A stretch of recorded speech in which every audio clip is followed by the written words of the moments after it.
केंद्र सरकार द्वारा भारत में मीडिया संस्थानों को नियंत्रित करने के लिए हाल ही में कुछ नए दिशा निर्देश जारी किए गए हैं। केंद्र सरकार का कहना है कि ये दिशा निर्देश भारत में एकता और समरसता की भावना को बढ़ावा देंगे। वहीं इन दिशा निर्देशों को लेकर कई न्यूज चैनल्स का कहना है कि इनकी वजह से भारत में न्यूज ब्रॉडकास्टिंग एजेंसीज के रेवेन्यू पर बहुत ज्यादा असर देखने को मिलेगा। आज इस वीडियो में हम इसी विषय से संबंधित तमाम पहलुओं को जानने की कोशिश करेंगे। मेरा नाम है अक्षय और आपका स्वागत है दृष्टि आईएएस की इस नई वीडियो में। वीडियो शुरू करते हैं। सबसे पहले वीडियो की रूपरेखा को समझ लेते हैं, यानी इन बिंदुओं की बात कर लेते हैं जिनके माध्यम से हम अपनी चर्चा को आगे बढ़ाएंगे। तो वीडियो में सबसे पहले हम न्यूज यानी खबर की बात करेंगे। इसके बाद जानेंगे कि केंद्र सरकार ने हाल ही में जो नए दिशा निर्देश जारी किए गए हैं उन गाइडलाइंस में क्या कहा गया है। इसके अलावा इन गाइडलाइंस का अनुपालन किस तरह से सुनिश्चित किया जाएगा और इन दिशा निर्देशों की वजह से भारत में मीडिया इंडस्ट्री को क्या फायदा देखने को मिलेगा, उस पर भी बात करेंगे। साथ ही इन पूरे दिशा निर्देशों को लेकर केंद्र सरकार की आलोचना क्यों की जा रही है, इसको भी समझेंगे और अंत में एक प्रश्न पर बात करेंगे। प्रश्न मेंस का है और आप 250 शब्दों में इसे आसानी से लिखने की कोशिश कर सकते हैं। आज का जो पूरा वीडियो है वो सामान्य अध्ययन प्रश्न पत्र 2 से संबंधित है और आप इसे भारतीय राज्य व्यवस्था और सरकारी नीतियां एवं हस्तक्षेप जैसे खंडों से जोड़कर देख सकते हैं। चलिए वीडियो शुरू करते हैं और आज की हमारी सबसे पहले न्यूज देख लेते हैं। आज की हमारी जो न्यूज है वो इंडियन एक्सप्रेस के एक्सप्लेन्ड सेक्शन से है। हमारी खबर है content in national interest what new TV broadcast guidelines says, यानी स्पष्ट तौर पर इस खबर में इस विषय को लेकर बात की गई है कि केंद्र सरकार द्वारा नई ब्रॉडकास्टिंग गाइडलाइंस जारी की गई हैं, नए दिशा निर्देश जारी किए गए हैं भारत में ब्रॉडकास्टिंग इंस्टीट्यूशंस को लेकर और टीवी चैनल्स को लेकर। तो उन गाइडलाइंस में क्या कहा गया है, इसके अलावा उन गाइडलाइंस का क्या इम्पैक्ट देखने को मिल सकता है, इसी पूरे विषय को लेकर इस न्यूज में बात की गई है। चलिए आगे बढ़ते हैं और आगे बढ़ने से पहले आपके लिए खबर भी है। जो लोग हमसे नए जुड़े हैं उन नए लोगों के लिए खबर है कि दृष्टि संस्थान द्वारा 27 नवंबर से एक नया बैच शुरू किया जा रहा है, एक नया फाउंडेशन बैच शुरू किया जा रहा है और इस फाउंडेशन बैच के दौरान मुख्य तौर पर प्रीलिम्स और मेंस दोनों ही सेक्शंस पर फोकस किया जाएगा। ये जो बैच है पूरी तरह से ऑनलाइन आयोजित होगा, यानी आपको दिल्ली आने के लिए कोई जरूरत नहीं है, दिल्ली जैसे किसी बड़े शहर में जाने की कोई जरूरत नहीं पड़ेगी। आप अपने घर पर बैठकर आसानी से इस कोर्स का फायदा उठा सकते हैं।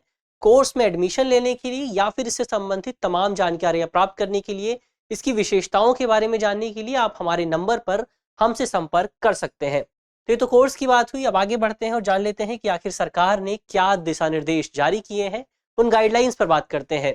तो सरकार की ओर से सूचना और प्रसारण मंत्रालय द्वारा ब्रॉडकास्टिंग इंस्टीट्यूशंस के लिए और न्यूज चैनल के लिए कुछ गाइडलाइंस जारी की गई हैं। ये जो गाइडलाइंस हैं ये मुख्य तौर पर अपलिंकिंग और डाउनलिंकिंग से संबंधित है। अब सवाल उठता है कि अपलिंकिंग और डाउनलिंकिंग क्या होता है। तो अपलिंकिंग का मतलब एक ऐसे प्रोसेस से होता है जिसमें इलेक्ट्रॉनिक प्रकृति के किसी भी मैसेज को, किसी भी इलेक्ट्रॉनिक मैसेज को किसी उपग्रह तक पहुंचाया जाता है। जिस प्रोसेस के जरिए किसी इलेक्ट्रॉनिक मैसेज को उपग्रह तक, सैटेलाइट तक पहुंचाया जाता है उसे अपलिंकिंग कहते हैं। वहीं दूसरी ओर जब कोई सैटेलाइट से मैसेज रिसीव होता है, कोई इलेक्ट्रॉनिक मैसेज रिसीव होता है, तो उस रिसीविंग के प्रोसेस को डाउनलिंकिंग कहा जाता है। और इन्हीं दोनों को लेकर केंद्र सरकार द्वारा नए दिशा निर्देश जारी किए गए हैं।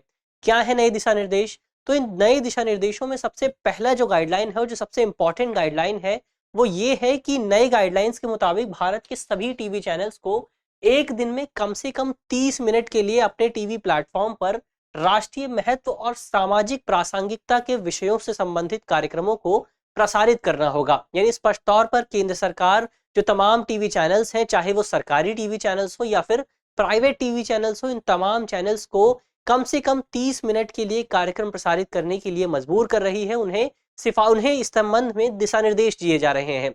हालांकि यहाँ समझने वाली बात यह है कि वैसे तो ये दिशा निर्देश जमीनी स्तर पर सरकार द्वारा लागू कर दिए गए हैं, लेकिन विशेष बात यह है कि सरकार टीवी चैनल्स को एक विंडो भी दे रही है इन नियमों को लागू करने के लिए। सरकार अभी इन नियमों को इतनी सख्ती से लागू नहीं कर रही है, बल्कि टीवी चैनल्स को इन नियमों से संबंधित कंटेंट तैयार करने के लिए, आइडिया तैयार करने के लिए कुछ समय भी दिया जा रहा है। लेकिन अब यहाँ सवाल उठता है कि जो राष्ट्रीय महत्व की बात की गई है, आखिर उस राष्ट्रीय हित का मतलब क्या है, उस नेशनल इंटरेस्ट का मतलब क्या है। तो इस नेशनल इंटरेस्ट को परिभाषित करने के लिए इस पूरी गाइडलाइन में 8 विषयों को चिन्हित किया गया है कि कौन से 8 विषय हैं जो नेशनल इंटरेस्ट में शामिल हैं। तो इन 8 विषयों में सबसे पहला विषय है शिक्षा और साक्षरता को लेकर, दूसरा विषय है कृषि और ग्रामीण विकास, तीसरा विज्ञान और प्रौद्योगिकी, महिलाओं का कल्याण, समाज के जो कमजोर वर्ग हैं, जो संवेदनशील वर्ग हैं, जो वल्नरेबल सोसाइटी है, उस वल्नरेबल सोसाइटी के कल्याण का विषय। इसके अलावा पर्यावरण और सांस्कृतिक विरासत की सुरक्षा और राष्ट्रीय एकता का जो विषय है।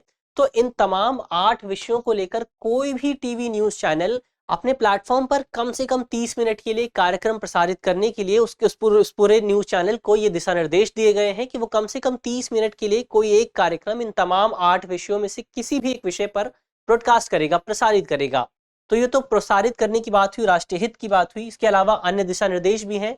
जैसे एक दिशा निर्देश ये है कि पहले जो किसी भी न्यूज चैनल द्वारा इंफॉर्मेशन एंड ब्रॉडकास्टिंग मिनिस्ट्री से जो अनुमति ली जाती थी, जो किसी भी तरह की परमिशन ली जाती थी, उस परमिशन की अनुमति केवल 1 साल की होती थी। लेकिन अब नए दिशा निर्देशों में बदलाव करके इस परमिशन की जो अवधि है, उसका जो पीरियड है, उसको बढ़ाकर 5 साल कर दिया गया है। यानी यदि कोई news channel information and broadcasting ministry से कोई परमिशन लेता है तो उस परमिशन की जो अवधि है वो 5 साल तक की हो गई है। इसके अलावा नए दिशा निर्देशों में जुर्माने के जो प्रावधान थे उसको भी रैशनलाइज करने की कोशिश की गई है। जुर्माने के प्रावधानों में कुछ बदलाव करने की कोशिश की गई है। पहले प्रावधान ये हुआ करते थे कि भारत में जो भी न्यूज चैनल्स के लेकर तमाम तरह के उल्लंघन थे, उन तमाम तरह के उल्लंघन पर एक ही तरह के जुर्माने का प्रावधान लागू होता था। लेकिन अब नए दिशा निर्देशों के मुताबिक तमाम अलग अलग तरह के उल्लंघन के लिए अलग अलग तरह के जुर्माने का प्रावधान किया गया है। इसके अलावा इसमें यह भी प्रावधान किया गया है कि टीवी चैनल्स के काम को, बोझ को भी कम करने की कोशिश की गई है। कैसे कोशिश की गई है? तो नया प्रावधान ये है कि पहले ये होता था कि जो टीवी चैनल्स हैं, जो न्यूज चैनल्स हैं, उन्हें किसी भी प्रोग्राम की लाइव ब्रॉडकास्टिंग के लिए आईबी मिनिस्ट्री की अनुमति लेने की जरूरत होती थी, इंफॉर्मेशन एंड ब्रॉडकास्टिंग मिनिस्ट्री की अनुमति लेने की जरूरत होती थी। लेकिन इसकी वजह से उन्हें चुनौतियों का सामना करना पड़ता था। ऐसे में स्थिति को ध्यान में रखते हुए इस अनुमति के पूरे प्रोसेस को समाप्त कर दिया गया है और कोई भी न्यूज चैनल अब बिना अनुमति लिए भी किसी भी प्रोग्राम का लाइव टेलीकास्ट कर सकता है। इसके अलावा एक नया प्रावधान ये भी है कि यदि कोई न्यूज चैनल ये चाहता है कि वो अपनी लैंग्वेज में बदलाव करे, यानी पहले कोई न्यूज चैनल हिंदी में काम करता था, वो इंग्लिश में काम करना चाहता है, तो ऐसी स्थिति में कोई न्यूज चैनल पहले यदि ऐसा बदलाव करना चाहता था तो इसके लिए आईबी मिनिस्ट्री की अनुमति की जरूरत होती थी।